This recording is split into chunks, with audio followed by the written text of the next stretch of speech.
नमस्कार दोस्तों, मैं हूँ राज और आप देख रहे हैं हाईवे 33। तो चले आज की कहानी की सफर पर। दोस्तों, आज की कहानी जो हमें भेजे हैं ना, उनका नाम है अभिषेक। हरियाणा में अपने परिवार के साथ रहते। उनके परिवार में ज्यादा लोग नहीं थे। उनके मम्मी पापा, उनकी बहन भी थी, लेकिन वो अपने घर पर थी, यानी अपने ससुराल में। अभिषेक जो थे ना 26 साल के हो गए, लेकिन अभी उनका शादी वगैरह नहीं हुआ। अभी तक आजाद घूम रहे थे। एक अच्छी कंपनी में काम करते थे। कभी कभी कंपनी दूसरे शहर में भी उनको भेजती थी, उन्हीं का ब्रांच में। तो अक्सर महीना 2 महीना पर वो जाते रहते थे, लेकिन अपने कन्वेंस से नहीं, अपनी कार से वो कभी नहीं जाते थे। उनके जो पिता थे एक्स मिलिट्री मैन थे, रिटायर अब आ चुके थे, और वही कार खरीदे थे। लेकिन कार तभी अभिषेक चलाते थे जब उनके मम्मी पापा कहते थे। उनके जो पिता थे थोड़ा सख्त किस्म के इंसान थे, और वो रोड पर आए दिन जो घटनाएं अब उनको दिखती थी, टीवी न्यूज में पढ़ते थे, तो बड़ा डर जाते थे। अब अपना बच्चे से किसको प्यार नहीं होता, और वो चाहते थे कि नया लड़का है, ऐसा अब अकेले में गाड़ी ना चलाए, कार ना चलाए। हर माँ बाप यही सोचता है। अब उनका डर अपनी जगह पर बिल्कुल सही था। लेकिन जो अभिषेक थे ना, बड़ा जोशीले युवक थे। 25-26 साल का उम्र हो गई थी उनकी, और वो डर नाम का चीज कभी महसूस नहीं किया। साइंस का स्टूडेंट थे, तो भूत प्रेत पर कभी विश्वास भी नहीं करते थे। लेकिन उनके माता पिता थे ना, वो लोग थोड़ा पूजा पाठ करने वाले लोग थे। उनके पिता आर्मी में रहते हुए भी पूजा पाठ किया करते थे, और वो मानते थे कि हाँ, भूत प्रेत उनकी एक दुनिया होती है। लेकिन जो अभिषेक थे ना, अब पढ़े लिखे सही थे, और अंग्रेजी का तो अच्छा भला ज्ञान था। साइंस का स्टूडेंट रह चुके थे, और कंपनी में अच्छे पोस्ट पर काम भी करते थे। इन बातों को बिल्कुल नहीं मानते थे। उनका साफ साफ अपने दोस्तों से कहना था, जब भूत प्रेत का जिक्र आता था, कि नहीं भाई, मैं इन शक्तियों को मानता नहीं। मैं तो विज्ञान का अब विद्यार्थी रहा हूँ, स्टूडेंट रहा हूँ। विज्ञान कभी नहीं सिखाता कि कोई दूसरी दुनिया होती है भूतों प्रेत की। ऐसी मैं किसी पर विश्वास नहीं करता हूँ। लेकिन जब उनका भूतों से पाला पड़ा, जब वो वास्तव में उस दुनिया में चले गए, तब जाकर के उनका भ्रम टूटा था। अभिषेक की ये कहानी उन्हीं की पॉइंट ऑफ व्यू से मैं आपको सुनाता हूँ। दोस्तों, मेरा नाम अभिषेक है। वो तारीख, वो महीना मुझे अभी भी याद है। 26 फरवरी 2005 की वो रात थी, जब मैं अपने घर से अकेले ही अपनी पापा की नई कार लेकर के निकला हुआ था। मैं हरियाणा में रहता हूँ, और वहाँ से मैं जो सफर करने वाला था, रात के करीब 4-5 घंटे की सफर थी। अगर भीड़ भाड़ सड़क पर ना होती तो इतने टाइम में मैं दूसरे शहर में पहुंच जाता, उत्तराखंड। मैं एक कंपनी के काम से जा रहा था। कंपनी मुझे अब ये नहीं बोला था कि अपने साधन लेके जाओ। कंपनी तो मुझे बस का किराया, ट्रेन का सफर का किराया देती थी, और कहती थी कि बस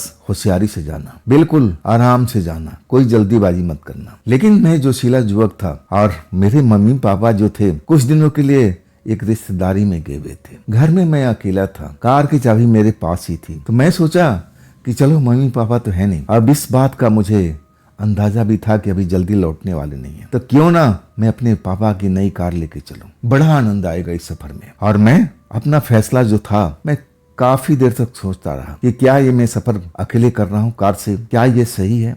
तब मेरा एक मन कह रहा था कि नहीं अभिषेक, ये गलत है। पापा से पूछना चाहिए, मम्मी से पूछना चाहिए। आज तक तुम ऐसा कोई काम नहीं किए हो बगैर पूछे भी, तो ये सफर तुम क्यों करोगे। लेकिन जो शैतान मन था मेरे अंदर, कहने लगा मम्मी पापा को क्या पता चलेगा।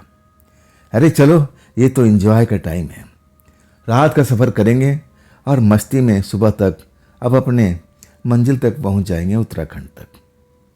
और वही चीज मैं करता हूं।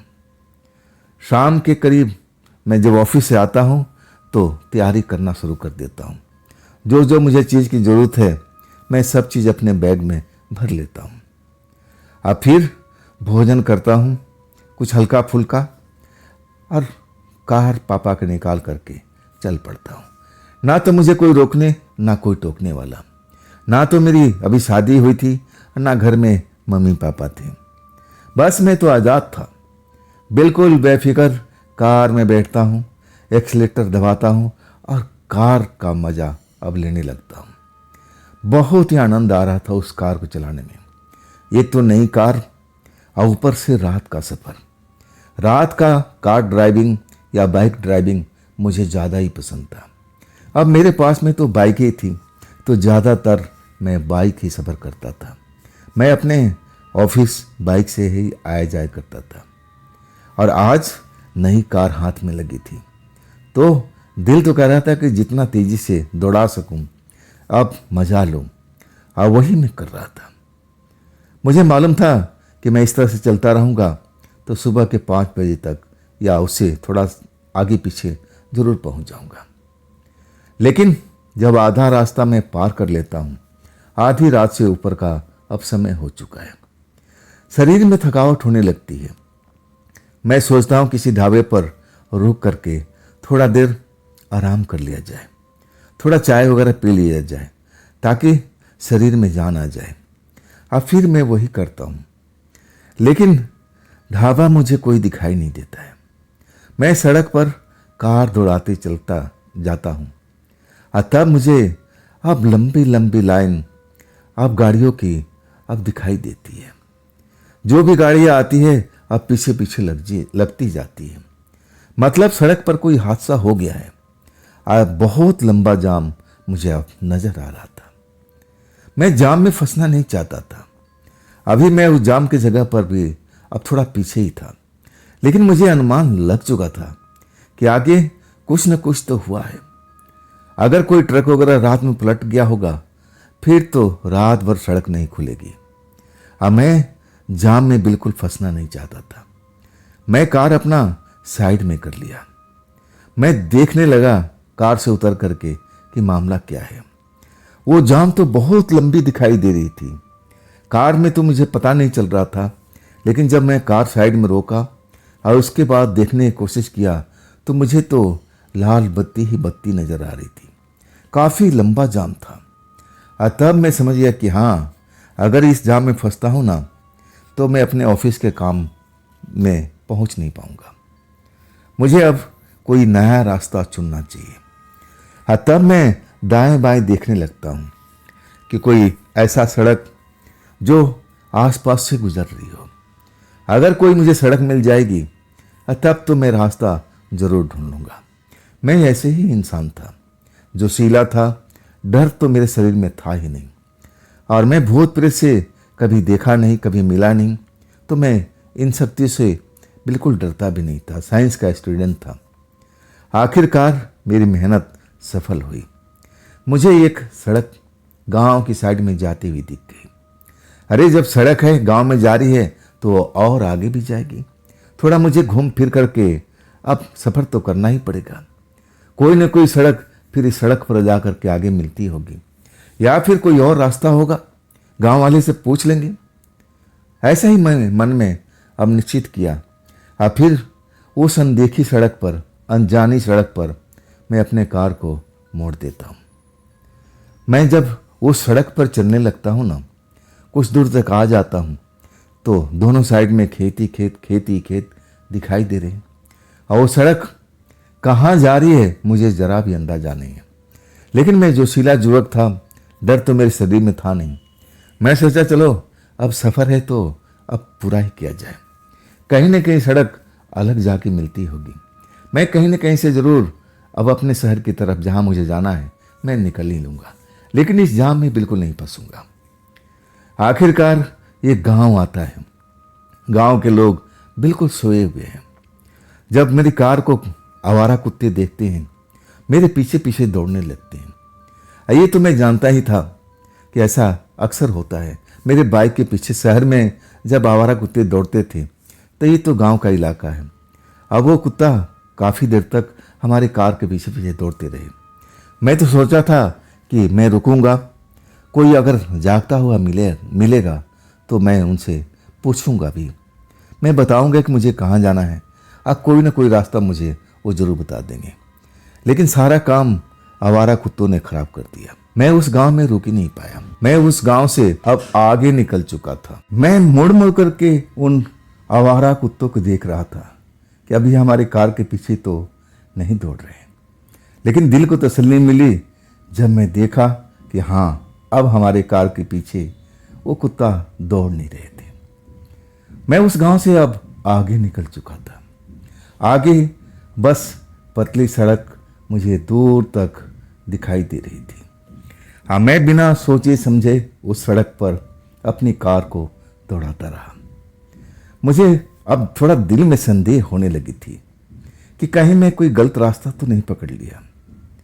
मैं डरपोक तो था नहीं और मन में वही फैसला किया कि जो होगा देखा जाएगा। अब आ गए हैं तो पीछे तो लौटेंगे नहीं। वो जाम तो बहुत लंबा है, पता नहीं उस जाम को खुलने में कितना वक्त लगेगा। अब मैं तो अब काफ़ी आगे भी आ चुका हूँ। मैं उसी रास्ते पर चलते रहता हूँ। आखिरकार एक जगह पर आ करके मेरी बुद्धि चकरा जाती है। मैं देखता हूँ कि 3 रास्ता है। वो रास्ता एक ऐसे एंड पर पहुंच गया था जहां से 3 रास्ते अब बने हुए थे। एक तो वही सड़क थी जो सीधी जा रही थी, लेकिन वैसे ही सड़क बाएं भी थी और दाएं भी थी। आखिर मुझे किस सड़क पर जाना था समझ में नहीं आ रहा था।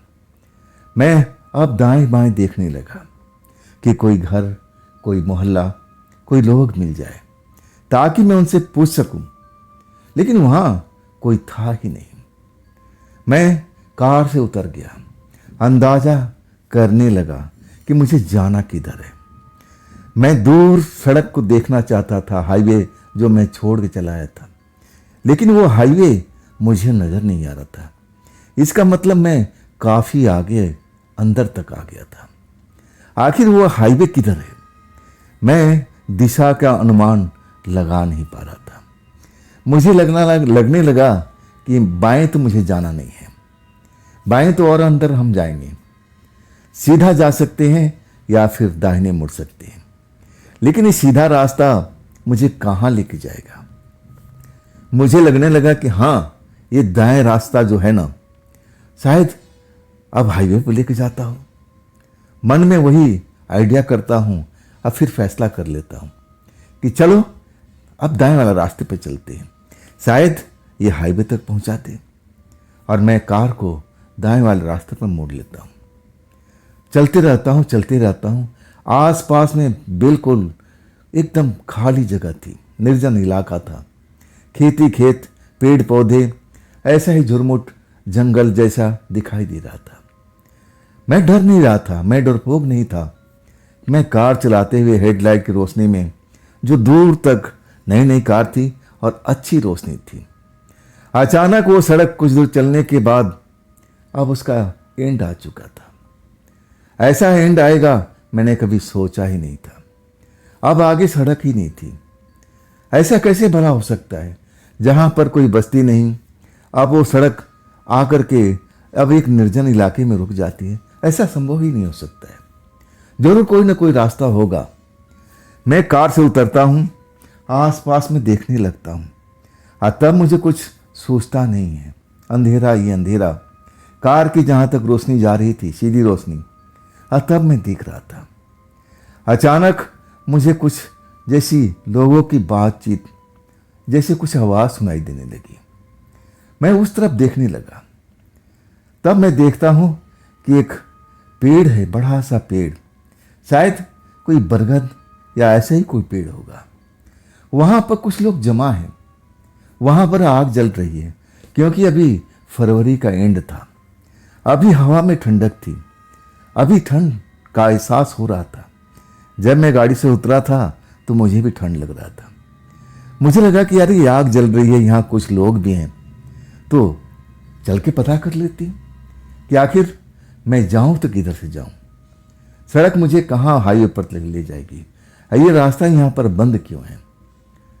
मैं अब उस तरफ चल देता हूँ। सबसे बड़ी गलती मेरी थी। मुझे समझ जाना चाहिए कि मैं कोई जाल में फंसने जा रहा हूँ, लेकिन मैं साइंस का स्टूडेंट था ना। मैं भूत प्रेत के सत्यों पर एतबार तो नहीं करता था। सबसे मेरी ये गलती थी। मैं उस रास्ते पर चलता हूँ जहाँ पर वो सामने पेड़ दिखाई दे रहा है। पेड़ के पास कुछ लोग जमा हैं, आग जल रहा है और आपस में बातचीत कर रहे हैं। जब मैं पेड़ के पास नज़दीक पहुँचता हूँ और तब देखता हूँ कि 5-7 औरतें भी वहाँ बैठी हुई है, घूंघट काढ़े हुए हैं, और वो सिसक रही है। और जो पुरुष बैठे हुए हैं आग के पास में, वहाँ पर एक डेड बॉडी रखी हुई है। डेड बॉडी सफेद कपड़ा से ढका हुआ है, चेहरा नहीं देख पा रहा हूं। और पुरुष जो हैं आपस में कुछ बातचीत कर रहे हैं। अब वो रो नहीं रहे, वो सिसक नहीं रहे, रोने के काम औरतें कर रही हैं, सिसक रही हैं। मैं जब देखता हूं तो मैं समझ नहीं पाता हूं कि यहाँ तो कोई बस्ती है नहीं, कोई गांव है नहीं, तो फिर ये लोग ये रात को इस पेड़ के पास डेड बॉडी लेकर के क्यों बैठे हुए हैं? बात क्या है, क्या हो रहा है यहाँ पर? मन में जिज्ञासा तो जाग चुकी थी। खैर, जिज्ञासा से ज़्यादा मुझे रास्ता पता करना था। मैं बिल्कुल डरा नहीं, उन लोगों के पास पहुंचता हूं। जब मेरी आहट सुनकर के वो लोग मेरी तरफ मुड़ते हैं तो मुझे सामान्य सा इंसान दिखाई देते हैं। औरतों को मैं देख नहीं पाता हूँ, घूंघट काढ़े हुई थी, अभी भी सिसक रही थी, रो रही थी। शायद उनके कोई प्रियजन गुजर गया था।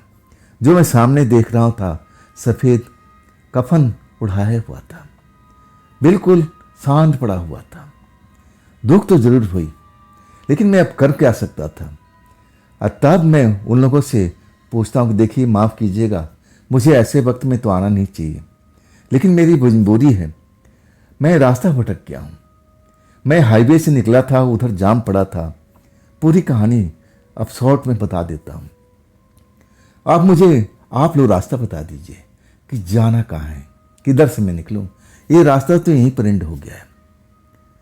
वो लोग मेरी बात को सुने, लेकिन औरतें मेरी बात को सुन नहीं रही थी, सिसक रही थी, रो रही थी, जैसे उनको कोई मतलब नहीं हो। मैं उन पर विशेष ध्यान नहीं दिया। मैं जो शख्स बैठे हुए थे, 5-7 वो भी बैठे हुए थे, और उनमें से एक शख्स के सामने मैं खड़ा था, और वो शख्स मेरी बात सुन रहा था। देखने में 35-40 साल का होगा, और आसपास जो भी लोग बैठे थे शायद थोड़ा सा उम्र में कोई ज़्यादा या कोई कम था। हाँ, एक मैंने चीज़ विशेष नोट किया था, सारे के सारे सफ़ेद वस्त्र पहने हुए थे, सफ़ेद कपड़ा ही पहन रखे थे, नौजवान जैसे थे, बाल जो थे काले थे। अब ऐसा ही नहीं था कि कोई बुजुर्ग था। मुझे थोड़ा अजीब तो जरूर लगा था कि रात के टाइम, वो भी आधी रात के आसपास, इनको तो डेड बॉडी लेकर के घर में होना चाहिए। ये बरगद के पेड़ के पास में क्यों इकट्ठा हुए हैं, करना क्या चाहते हैं? लेकिन मैं उस झंझट में नहीं पड़ा। मैं तो बस जानना चाहता था कि मुझे रास्ता बता दे। जो जिससे मैं बात कर रहा था, जो मेरी बात को सुन रहा था, वो इशारा किया। मैं समझ नहीं पाया जो उंगली का इशारा कर रहा था। जिधर मेरी कार खड़ी थी, और वो उधर ही इशारा कर रहा था। मतलब मैं समझ नहीं पा रहा था। मैं उससे पूछता हूँ कि देखिए, आप मेरे से बड़े हैं, मैं आपको भाई साहब तो नहीं कह सकता, चाचा जी कह सकता हूँ। तो चाचा जी मुझे बताइए कि मुझे जाना किधर है? लेकिन वो एक शब्द नहीं बोलता है, बस उंगली का इशारा करता है कि मतलब वापस लौट जाओ। उसका कहने का मतलब है कि वापस इसी सड़क पर लौट जाओ, इधर ये तुम्हारा हाईवे। मैं उसकी मतलब को समझ जाता हूँ। ऐसे माहौल में मैं ज़्यादा पूछताछ भी नहीं करता हूँ। अचानक जो हवा चलती है ना, और वो जो शख्स जो मुर्दा था, जिस पर चादर उड़ाई हुई थी, कफन उड़ाया हुआ था, हवा चलती है और उसका चेहरा अब मुझे दिखाई देता है। जैसे मैं चेहरा देखता हूं ना, तो मेरा रोम रोम कांप जाता है। जैसे मैं बिल्कुल कांप जाता हूं, जैसे सर्दी मुझे तगड़ी वाली लग चुकी है। पूरा बदन ठिठुरन में एक करंट सा अंदर घुस जाता है। जब मैं उसका चेहरा देखता हूं, शक्ल देखता हूं, तो मैं समझ नहीं पाता हूं कि यह कैसे हो सकता है। मेरा कोई जुड़वा नहीं हो सकता है। ये तो मेरी कॉपी थी, मेरा ही चेहरा मोहरा, जैसे मैं उस अर्थी पर मैं लेटा हुआ हूं। वैसे ही बाल, वैसे ही छोटी छोटी दाढ़ी, छोटी छोटी मूछें, जैसे मेरी शक्ल थी, बिल्कुल टू कॉपी। ऐसा कैसे संभव हो सकता है? मैं जब देखता हूं तो विस्मय में पड़ जाता हूं। और मैं ना तो आगे जा रहा हूं ना पीछे जा रहा हूं, लगातार उस मुर्दे को देख रहा हूं। मुर्दा शांत लेटा हुआ है, मेरी शक्ल का, जैसे मेरे कोई जुड़वा हो। ये करिश्मा मैं समझ नहीं पा रहा हूं कि आखिर मेरा जुड़वा यहां कैसे आ सकता है। मेरा तो कोई जुड़वा है ही नहीं। अव्वल तो ये कौन हो सकता है? औरतें दहाड़ मार करके रोने लगती है। जैसे लगता है कि वो अब जैसे बहुत तेजी से रोना शुरू कर देती है। जो सिसक रही थी, अचानक उनको क्या होता है मैं समझ नहीं पाता हूं। उनमें से एक औरत अब उठ के खड़ी होती है और जब मैं उसकी लंबाई देखता हूं ना, थोड़ा हैरान हो जाता हूं। कम से कम 7-8 फुट लंबाई होगी। जब मैं उसकी लंबाई अब समझने की कोशिश करता हूं कि इतनी लंबी औरत कैसे हो सकती है, और तभी जो पुरुष बैठे हुए थे उठ के खड़े हो जाते हैं और चारों तरफ से मुझे घेर लेते हैं। मुझे उसी अर्थी के पास लेके जाते हैं, जबरदस्ती धकेलते हुए, कुछ बोलते ही नहीं है। मैं ये मेरे साथ में क्या हो रहा है मैं अभी तक समझ नहीं पा रहा हूं। मैं अभी तक समझ नहीं पा रहा हूं कि मैं भूतों के मंडली में हूं। जो मेरे आसपास में दिखाई दे रहे हैं ये जीवित लोग नहीं हैं, ये सारी आत्माएं हैं, दुष्ट आत्माएं। एक तरह से माया जाल में मुझे फंसा रही है। मैं तो माया जाल में अब आ चुका था। अब तो यहां से निकलना संभव नहीं लग रहा था। लेकिन अभी भी मुझे ये समझ में नहीं आ रहा था कि ये सब मेरे साथ में क्यों हो रहा है। धकेलते हुए उस मुर्दा जिस्म के पास में मुझे अब कर दिए थे। अब मैं इतना नजदीक था उस मुर्दा जिस्म के आसपास में, अर्थी पर। अर्थी मेरे बगल में लेटी हुई थी। उसके ऊपर में मेरा जुड़वा, मेरी हमशक्ल लेटा हुआ था, बिल्कुल शांत भाव से। अचानक मैं उनसे पूछना चाहता हूं कि क्या तमाशा है, आप मुझे यहां क्यों धकेल रहे हो? आइए, मेरा जुड़वा कैसे हो सकता है, मेरे कॉपी कैसे हो सकता है? मैं तो अपने माँ बाप का इकलौता संतान हूं। लेकिन वो मुझे कोई जवाब नहीं देते। और औरत जो लंबी खड़ी थी ना, जैसे वो खड़ी होती है अब कुछ ही देर में सारी औरतें खड़ी हो जाती, जो 5-7 थी, और सबकी हाइट एक बराबर जैसे मुझे दिख रही है। चेहरा अभी भी ढके हुए है। अब मेरी तरफ वो उनकी निगाहें जैसे पड़ी हुई है और वो शख्स मुझे अब धकेल करके आपस में खुसर पुसर कर रहे थे। और तभी मैं जो देखता हूं ना, मेरे जिस्म कांप उठता है। वो जो मुर्दा लेटा हुआ मेरी कॉपी अब वो कुनमुनाने लगता है, अपनी आंखें फड़फड़ाने लगता है। मैं देख रहा हूं ये सब हो क्या रहा मेरे साथ में। मैं कोई भयानक सपने में हूं? ऐसा तो सपने में ही होता है। कहीं मैं वाकई में सपना तो नहीं देख रहा हूं, लेकिन ये सब तो मेरे साथ में रियल टाइम में चल रहा है। वो शख्स जो मेरी ट्रू कॉपी था और वो अर्थी पे लेटा हुआ है, अब वो जाग जाता है, अपनी आंखें खोल देता है। जब वो अपनी आंखें खोलता है, मैं उसकी आंखें देखता हूं ना तो और डर जाता हूं।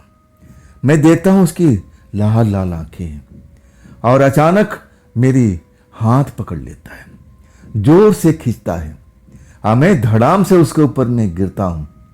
और जैसे ही गिरता हूं ना, औरत और दहाड़े मार मार के रोने लगती है और वो जो पुरुष दल था मेरे चारों तरफ से फैले हुए थे, जैसे मुझे घेर रखा हो।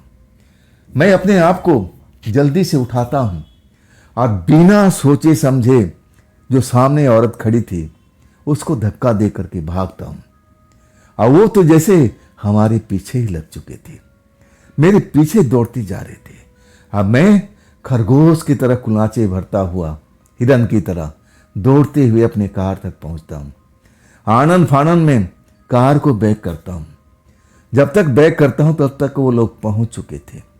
और सबसे कमाल की बात थी, जो शख्स मेरी ट्रू कॉपी था और सबका नेता लग रहा था, वो आगे था। वैसे ही चेहरा जैसा मेरा था, वैसे ही दाढ़ी, ऐसे ही मूछें, बिल्कुल बदला नहीं था। बदला था तो उसका शरीर का कपड़ा जो बिल्कुल सफेद नीचे से ऊपर तक। हाँ, फर्क था सिर्फ आंखों में। जब तक वो हमारे पास में आता तब तक मैं कार को मोड़ चुका था। अब इसके बाद में जो एक्सीलेटर पर पैर रखा, मैं दबाता ही चला गया। वो लोग मेरी पीछा करते रहे, बहुत दूर तक मुझे दिखाई दे रहे थे। आखिरकार मैं उसी तिराहे पर आ जाता हूँ। तिराहे पर आकर के मैं गाड़ी में ब्रेक लगाता हूँ, लंबी लंबी सांस लेता हूँ। मेरा कंठ सूख रहा है, मुझे पानी की जरूरत है, और बोतल खोलता हूँ और पानी का 1-2 घूंट लगाता हूँ। और तभी मुझे उस रोड पर एक लड़की और एक बूढ़ा शख्स आता हुआ दिखाई दे रहा है। मुझे लगा कि हाँ, अब मैं पता कर सकता हूँ, अब ये रास्ता तो मैं समझ गया हूँ, ये तो भूतों का घर की तरफ जा रहा है। और मैं उतरता हूँ कार से, उस बूढ़ा बाबा से पूछता हूँ कि बाबा मुझे हाईवे पर जाना है, कौन सा रास्ता जाएगा। बूढ़ा कुछ बोलता नहीं है, लड़की की तरफ इशारा करता है। और तब मैं लड़की को देखता हूँ साधारण से दिखने वाली लड़की, कपड़ा पहन रखा है, जवान दिख रही है, कोई ऐसा नहीं कि हुस्न की परी है। और वो मेरे को देखती है, घूरती है। जब मैं उससे पूछता हूँ कि आप बताइए मैडम, मुझे हाईवे पे जाना है, कौन सा रास्ता जाएगा। और तब मेरे पीछे शोर सुनाई देने लगता है। अभी कुछ ही वक्त हुआ था मुझे कार खड़ा किए हुए उस जगह पर। जब शोर सुनता हूँ, पीछे देखता हूँ, जिस रोड से मैं आया था, और वही लोग अब इतनी जल्दी ऐसे कैसे पहुंच गए। वही शख्स जो मेरा ट्रू कॉपी था, जैसे सबका नेता है, और वो दौड़ते हुए उन लोगों के साथ, उन औरतों के साथ अब कुछ ही देर में पहुंचने वाला था। मैं कांप जाता हूं। और तब वो लड़की कहती है, तू तो फंस गया है, अब तू बचेगा नहीं, तू इनके चंगुल में आ गया है, तुझे इस रोड पर जाना नहीं चाहिए था, क्यों गया इस रोड पर। मैं इतना भयभीत हो गया, जीवन में पहली बार मुझे लगा कि भूत होते हैं, अब मैं बच नहीं पाऊंगा, जैसा वो लड़की कह रही थी। मैं कहने लगा, मैडम जी मुझे सुरक्षा दे दीजिए, मेरी जान बचा दीजिए, मुझे कैसे भी बचा लीजिए, मैं आपका एहसानमंद रहूंगा। और तब वो कहती है कि ऐसे नहीं, एक हाथ दे एक हाथ ले। मैं समझ गया कि मेरे साथ में सौदेबाजी कर रही है। मैं अपना पर्स निकालता हूँ, ये पर्स आपका हुआ, जो भी इसमें अब रुपया पैसा है सब आपका है, आप रख लीजिए, मुझे बचा लीजिए इन लोगों से। वो पर्स मुझे अब उल्टा लौटा देती है, कहती नहीं, पर्स नहीं, मुझे तू चाहिए, मेरी तरफ उंगली करके। मैं समझ नहीं पाता हूं कि ये बोलना क्या चाह रही है। और वो शोर लगातार मेरे पीछे अब तो दिखाई भी दे रहा था। सब कुछ ही देर में वो लोग मेरे पास में पहुंचने वाले थे। मैं बहुत भयभीत था। मुझे लगा कि अब की बार इनके पकड़ में आ गया ना, तो मुझे जिंदा नहीं छोड़ेंगे, मुझे उसी अर्थी पे लिटा देंगे, मुझे अब मार डालेंगे। मैं बहुत डरा हुआ था। और वो वक्त मेरे से अब सौदाबाजी करने वाला नहीं था। मैं समझ नहीं पाया। मैं कहने लगा, मैडम जो चाहिए मैं आपको दे दूंगा, बस मेरी जान बचा दीजिए। अतः वो लड़की मुस्कुराती है और कहती है, मेरा हाथ पकड़। मैं जल्दी से उसका हाथ पकड़ता हूं और जैसे लगता है कि मैं सपनों की दुनिया में हूं। हर तरफ अब अंधेरा ही अंधेरा और हो जाता है। पहले भी अंधेरा था लेकिन इतना नहीं, लेकिन अब तो जैसे अंधेरे में मैं डूबता चला गया हूं। बस मुझे वो लड़की दिखाई दे रही है और वो बुजुर्ग कहाँ गायब हो गया मुझे पता ही नहीं चला। आज जब मुझे कुछ रोशनी नजर आती है, अतः वो लड़की कहती है, डर मत, मैं तुझे उन लोगों से बचा लिया है, अब तू डरने की जरूरत नहीं तुझे, अब मैं उनसे पीछा तुम्हें छुड़ा दिया हूं। मेरे घर आ चुका है। उस रोशनी जहां से निकल रही है अब उस लड़की का घर है, छोटा सा घर है, बाहर से दिखने में जैसे लगता है। वो मुझे अपने घर में ले जाती है। अब मैं तो जैसे लग रहा था कि मैं अब एक चक्रव्यूह से निकला हूं और दूसरे चक्रव्यूह में फंस गया हूं। कम से कम मैं जिंदा तो हूं ना। रात खत्म हो जाएगी, सुबह हो जाएगी, अब फिर सब कुछ सही हो जाएगा। मुझे लगा कि ये लड़की कोई भूत प्रेत नहीं है, ये बस सौदेबाजी कर रही है मेरे साथ में। इसको अब क्या चाहिए मैं अभी तक समझ नहीं पा रहा था। मैं सोने का चेन पहन रखा था, अंगूठी पहन रखा था, मुझे सोने का अब ऐसा शौक था। मैं सोचा कि सब कुछ उतार के दे दूंगा, बटुआ पूरा दे दूंगा, जो मांगेगी मैं सब कुछ दे दूंगा। मुझे उस टाइम तक एहसास नहीं था कि वो मांगती है क्या मेरे से, क्या चाहती है। जब उसके घर में पहुंच जाता हूं तो देखता हूं साधारण सा घर है। अब बिस्तर लगा हुआ है, पलंग भी है, पानी का मटके है, जो घर में अक्सर सामान होता है। अब वैसा सब कुछ है, ऐसा कुछ संदेह नहीं होता। मुझे लगता है कि मेरी जान बच गई, इतना ही काफ़ी है। तब मुझे बिठाती है बड़े प्यार से, मेरे से अब गले लगाना चाहती है। तब मैं कहता हूँ, मैडम आप लड़की हो, आप ऐसा क्यों कर रही हो? आपको जो चाहिए मैं सब कुछ दे रहा हूँ। सोने के चेन उतारता हूँ, अंगूठी निकालने लगता हूँ। अंगूठी थोड़ी फंसी हुई थी, टाइम लग रहा था। तब वो कहती है, रहने दे रहने दे, ये सब चीज़ें मुझे नहीं चाहिए। ऐसी चीज़ें मेरे पास में बहुत सारी भरी पड़ी है, मुझे इसका जरूरत नहीं है। मुझे तो तेरा साथ चाहिए। तू मेरे साथ में स्पष्ट बोलती है कि जब तक तू मेरे साथ में प्रेम नहीं करेगा, मेरे साथ बिस्तर शेयर नहीं करेगा, मेरे साथ अब जो बोलना चाहती थी मैं समझ चुका था। मैं तो अंदर से हिल गया था कि ये सब क्या कर रही है। वो बूढ़ा कौन था इसका? वो बूढ़ा कहाँ गया? मैं पूछता हूं कि आखिर वो चाचा कहाँ गए जो आपके साथ में थे, और आप मेरे साथ में ऐसा क्यों खेल खेल रही है? देखिए, मैं अब जो कुछ बताना चाहता हूं मैं उसको समझाता हूं, दुख दर्द बताता हूं कि देखिए मेरे साथ में ऐसा मत कीजिए, मैं ऐसा लड़का नहीं हूं। मैं अपने बारे में सब कुछ बताता हूं, लेकिन वो लड़की मेरी बात को परवाह नहीं करती है। बस मुझे देखती है, मुस्कुराती है, और फिर मेरा बाजू पकड़ लेती है। मेरे इतने नज़दीक आ गई थी, मैं सरकता जा रहा हूँ, पलंग पर दूसरी तरफ जा रहा हूँ, और लेकिन जितना मैं सरकता हूँ उतना मेरे से चिपटती जा रही है। फिर अचानक गुस्सा हो जाती है। कहती है कि देख, अगर मेरी कहना नहीं मानता है मैं तुझे फिर उन्हीं के पास पहुंचा दूंगी, और वो लोग तुझे जिंदा नहीं छोड़ेंगे। तू तो देख ही लिया आखिर तेरे साथ में क्या होने वाला था। मैं समझ गया, अगर मुझे जिंदा रहना है तो इस लड़की को खुश रखना ही पड़ेगा। अब मैं क्या करता, मेरे पास में कोई ऑप्शन नहीं बचा था। मैं उस लड़की से वादा लेने लगा कि देखिए मैडम, आप ये सब करने के बाद मुझे छोड़ देंगी ना, मुझे रास्ता बता देगी ना? तब वो कहती है, हाँ इतना मैं ज़रूर वादा करती हूँ, तो उस पर मैं कोई ऐसा कुछ काम नहीं करूँगी।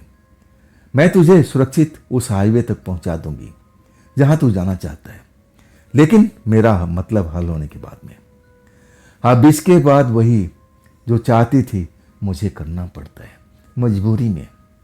पहला ही अनुभव था मेरा उस लड़की के साथ में। अब कब तक ये सब चलता रहा मुझे तो याद भी नहीं है। लड़की ऐसी थी कि बस उसका दिल भरता ही नहीं था। आखिरकार अब उसको कुछ आवाज़ सुनाई देता है, तब वो कहती है कि चल अब देर नहीं करते, आ जा मेरे साथ में। जैसे उस घर से निकलते हैं और अंधेरे में चलते हुए मुझे तो अपनी कार ना रोड नजर आ रहा है, मेरे हाथ पकड़े हुए हैं। फिर वो मेरी कार तक ले आती है, कार में मुझे सवार कराती है, फिर बैठ जाती है।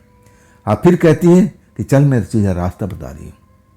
अब वही बाएं वाला रोड था जो तिराहे पर मैं खड़ा था, और उसी बाएं वाले रोड पर मुझे गाड़ी मोड़ने के लिए कहती है, और उसी रोड पर मैं चलने लगता हूँ।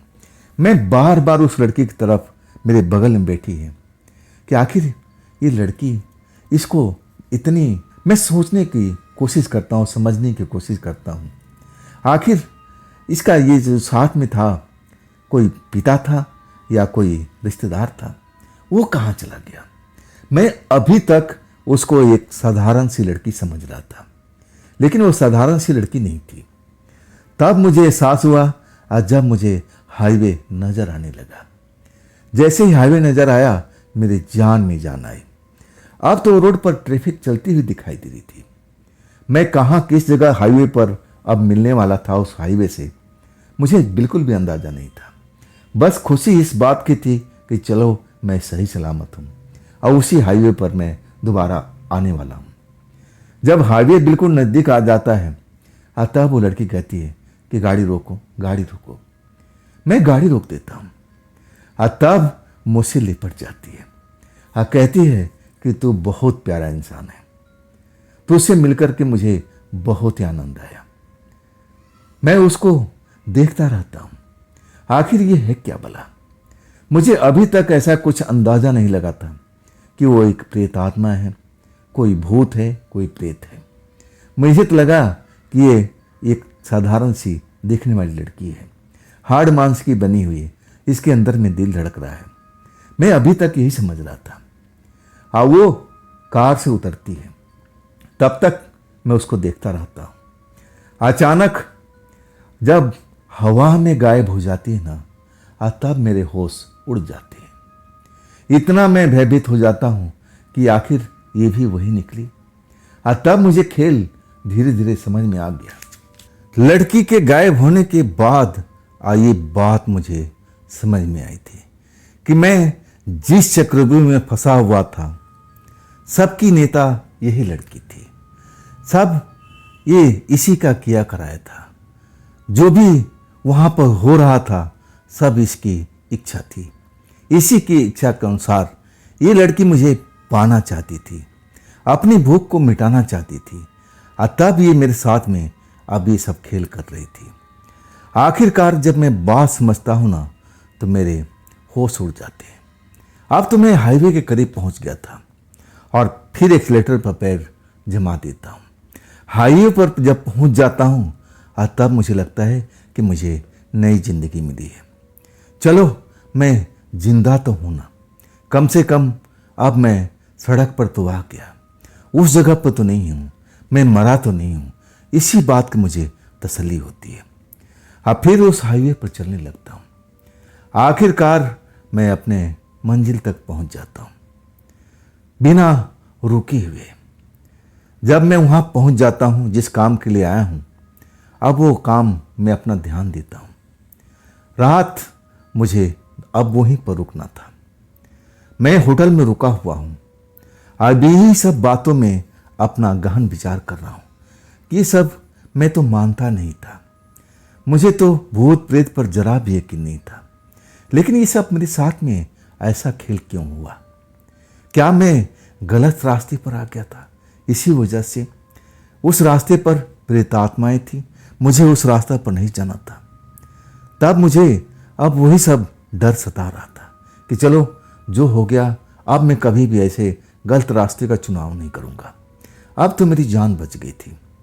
रात काफ़ी हो गई थी, इसलिए मैं डर करके अपने शहर नहीं लौट रहा था। नहीं तो मुझे रात के ड्राइविंग करने में बड़ा ही आनंद आता था। तब मैं इतना भयभीत हो गया था कि मुझे लगा कि नहीं, रात का सफ़र अब नहीं करूँगा। होटल में जाकर रुकता हूँ। अब फिर भोजन जो भी थोड़ा बहुत करता हूँ। मुझे वो घटना जो रात वाली है, अब खाली बैठे हुआ था, कोई काम नहीं था, वही मेरे आंखों के सामने जैसे चक्कर काट रही है। उसका जो चेहरा था मेरे आंखों के आगे अभी भी जैसे नजर आ रहा हो। यही सब सोचते सोचते कब मुझे नींद आ गई, जब मुझे एहसास होता है कि मैं फिर उसी जगह पर हूँ। मैं उन्हीं लोगों के बीच घिरा हुआ हूँ और वो लोग मुझे अब भयानक नज़रों से देख रहे हैं। और वो जो औरत थी लंबी वाली, कह रही थी कि कब तक अब ये बचेगा, कब तक तुम इसे बचाओगे। मैं भी देखती हूँ। मुझे लगा कि ये सब सपने में चल रहा है। सपने में भयानक जगह पहुँच गया हूँ। तब वही लड़की अब उनके बीच में आ जाती है। मैं सब देख रहा हूँ सपने के अंदर में। और वो कहती है, खबरदार, आज के बाद देखो उस लड़की की तरफ तुम लोग जरा भी उंगली भी नहीं उठाओगे। वो शिकार मेरा है, अब मेरा ही रहेगा। जब तक मैं चाहूँगी उसके साथ खेलूँगी। तुम लोग उसके नज़दीक में नहीं जा सकते, ये मेरा ऑर्डर है। अगर तुम लोग उसके साथ में कुछ बुरा हरकत करने की कोशिश की, उस तक पहुंचने की कोशिश की, तो मैं तुम्हें जिंदा नहीं छोड़ूंगी। अब भूतों को कौन मार सकता है भाई? ये लगा कि मैं सपने की दुनिया में हूँ। सपना में ऐसा उल्टा पुल्टा चलता रहता है, ऐसे ही डरावने सपने आते रहते हैं। ये तो कोई बड़ी बात नहीं है। मैं सपने में सोच रहा हूँ कि सपना टूटेगा और सब सही हो जाएगा। वैसे ही मेरी आँख खुलती है। जब आँख खुलती है ना, वही लड़की मेरे बिस्तर पर बैठी हुई और कुछ अलग ही हिसाब किताब से। जब मैं उसको देखता हूँ तो मेरी चीख निकल जाती है, अरे तुम यहाँ पर? मैं अब तक समझ गया था। जब वो लड़की मेरे सामने, आंखों के सामने से गायब हो चुकी थी, हवा में जैसे विलीन हो चुकी थी, और वो लड़की मेरे होटल में बंद कमरे के अंदर आ गई थी, तो मैं तो डरना ही था। मेरी चीख निकल रही थी, लेकिन लग रहा था कि चीख गले के अंदर में ही फंस रही है, वो बाहर नहीं निकल रही है। और वो लड़की मुझे देख के मुस्कुरा रही थी, जैसे कुछ बोलना चाह रही हो। लेकिन मैं जो चीख निकाल रहा था, जैसे बाहर की और लोग सुनेंगे अतः मेरी मदद के लिए आ जाएंगे, लेकिन मुझे महसूस हुआ कि आवाज़ मेरे गले में घुट रही है। अतः वो लड़की कहने लगी, शांत रहो, शांत रहो, मैं तुम्हें नुकसान पहुंचाने नहीं आई, मैं तुम्हें ताकीद करने आई हूं कि देखो, अंधेरे में इस एरिया में जिस रास्ते से आए हो, अब तुम सफ़र मत करना, मैं तुम्हें यही बताने आई थी। अब इसके बाद वो लड़की मुझसे फिर लिपट गई। मैं अपने आप को बचाने की कोशिश करने लगा, लेकिन उसने मेरी एक नहीं चलने दी। आखिरकार वो मनमानी करती रही। अब मैं सब झेलता रहा। जब मुझे अब लगता है कि मैं अब गहरी नींद में जा रहा हूँ, मुझे ऐसा ही एहसास होता है। और जब मुझे आँख खुलती है, सुबह में बेटर आकर के दरवाज़ा ठकठका रहा है। मैं उसको बता दिया था कि मुझे 7 बजे के आसपास उठा देना, मुझे जाना है अपने शहर में। और वो बिल्कुल रियल टाइम पर आकर के दरवाज़ा खटखटाता है। मेरी आँख खुलती है। मुझे लगता है कि वो भयानक सपना था और कुछ नहीं है। मैं अपने आप को देखता हूँ कि मैं तो सुरक्षित हूँ, खिड़की दरवाजे सब कुछ बंद है, तो ये मेरा सपना ही होगा। ऐसा नहीं है, मैं जो देखा था वो एक सपना ही था, कोई रियल टाइम नहीं थी। आखिरकार मैं जल्दी से तैयार होता हूँ, फ्रेश होकर के अब फिर मैं अपने शहर के लिए कार में बैठता हूँ और चल पड़ता हूँ। अब मैं शाम तक फिर अपने घर के अंदर आ जाता हूँ। अभी मेरे माता पिता के आने में टाइम था। अब मैं इस घटना पर चिंतन मंथन करता हूँ कि आखिर ये सब क्या था। क्या रियल में भूत प्रेत होते हैं तभी तो ये मेरे साथ में घटना हुई थी। अब ज़्यादा इसके बारे में सोचता ही रहता था। जब मैं खाली बैठता था, यही सब घटना मुझे याद आती थी। अब मैं उनमें डूब जाता था कि आखिर मेरे साथ में ऐसा क्यों हुआ। क्या वाकई में ये लोग होते हैं, भूत प्रेत होते हैं? अब तो मुझे यकीन भी होने लगा था। आखिर रात हो गई थी। खाना होटल में खा करके अब मैं आ चुका था, लेकिन मैं अब डरा नहीं था, क्योंकि मैं अपने शहर में आ चुका था और उस जगह से तो काफ़ी दूर था। मुझे लगा कि नहीं, अब मेरे साथ में कुछ नहीं हो सकता। मैं सुरक्षित अपने घर में हूँ। रात होती है, खाना पीना तो मैं खा चुका था। अब फिर अब अपने आराम से अपने कमरे में लेट जाता हूँ, बिल्कुल निडर होकर के कि अब ऐसा कुछ नहीं होगा। सपने में मैं उसी जगह पर पहुँच जाता हूँ, उसी लड़की घर में। वही छोटा सा घर जैसे मैंने देखा था, और उसी के पलंग पर वो लड़की मेरे पास में चिपकती जा रही है। अब मैं उससे कहता हूँ कि मैडम, आपने वादा किया था कि आप मुझे सही सलामत छोड़ देंगे, तो आप बार बार मेरे साथ में ऐसा क्यों करती हो? तब वो हंस के कहने लगी कि जब तक मेरा दिल चाहेगा, जब तक मेरा मन करेगा, मैं तुम्हारे साथ में ऐसा ही खेल खेलूंगी। जब मेरा दिल भर जाएगा, अब फिर मैं तुम्हें आज़ाद कर दूंगी। अचानक मेरी आँख खुल जाती है। मैं पसीने से तरबर हूँ। आज जब मैं देखता हूँ अपने बगल में, तो मुझे यकीन ही नहीं होता। वही लड़की मेरे बिस्तर में बैठी हुई है, ऐसे पोजीशन में जिसकी मैं कल्पना भी नहीं कर सकता हूँ। शरीर पर एक भी वस्त्र नहीं है।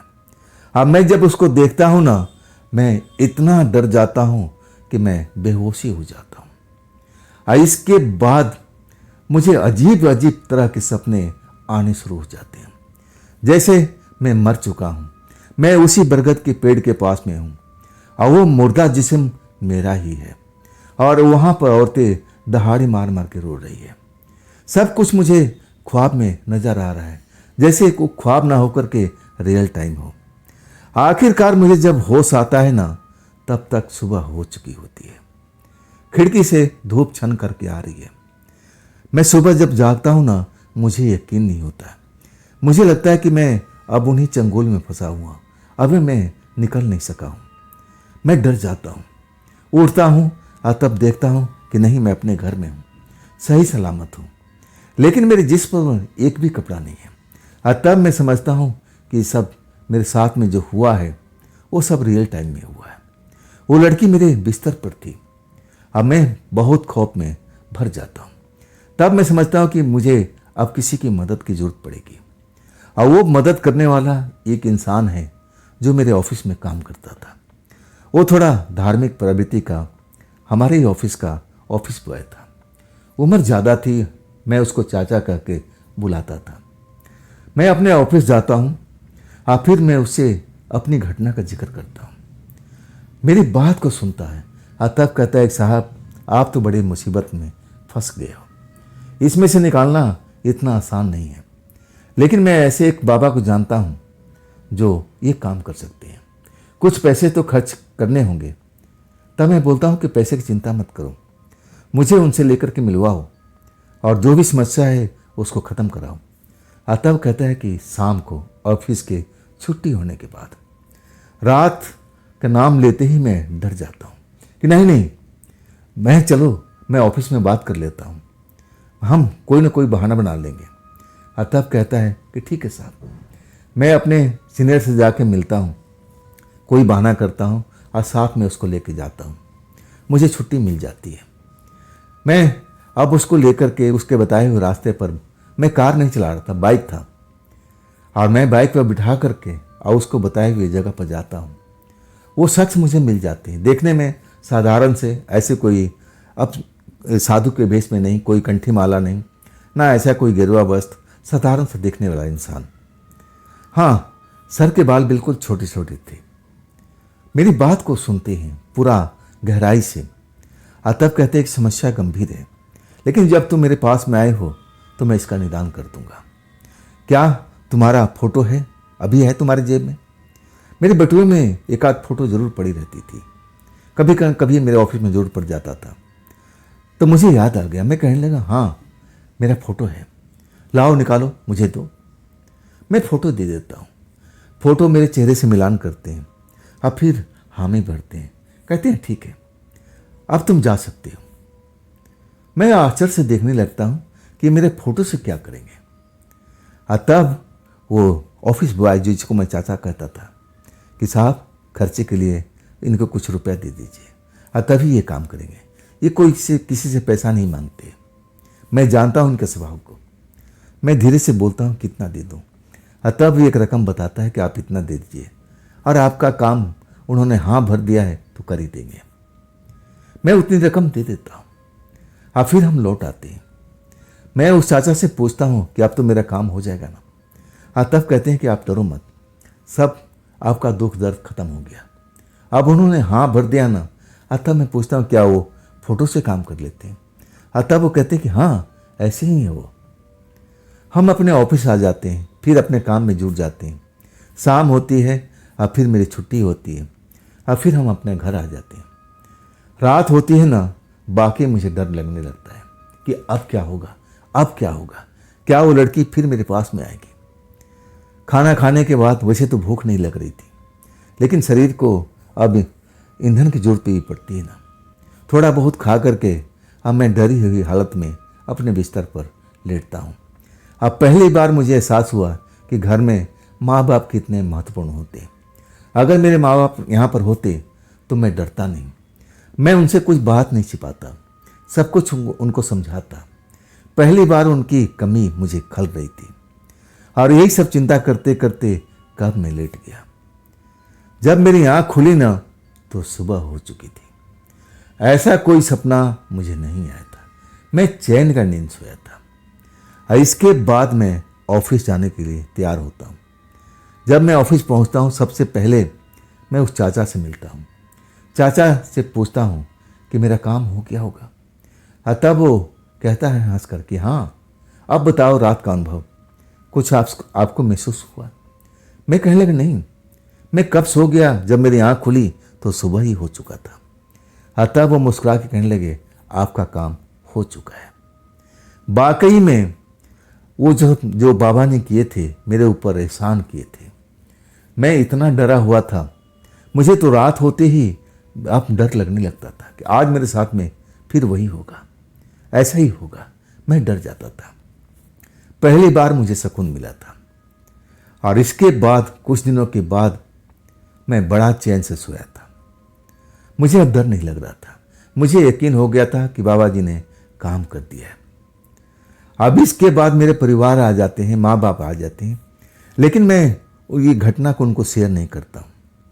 मैं डर जाता हूँ कि मैं बताऊँगा कि मैं आपका कार लेके गया था और वो भी अकेले, इतना दूर का सफ़र, तो मुझे ज़रूर डांट मिलती। और इस घटना को मैं छिपा कर रख दिया। हाँ, इसके बाद में मेरे साथ में ऐसा कुछ भी नहीं हुआ। जो लड़की मेरे साथ मिलने आती थी दोबारा नहीं आई। ना मैं ऐसा कोई भयानक ख्वाब देखा, ना कोई बुरा सपना देखा। तो दोस्तों, ये थी आज की कहानी, अभिषेक जी की भेजी हुई। ये कहानी आपको कैसी लगी कमेंट में ज़रूर बताइएगा।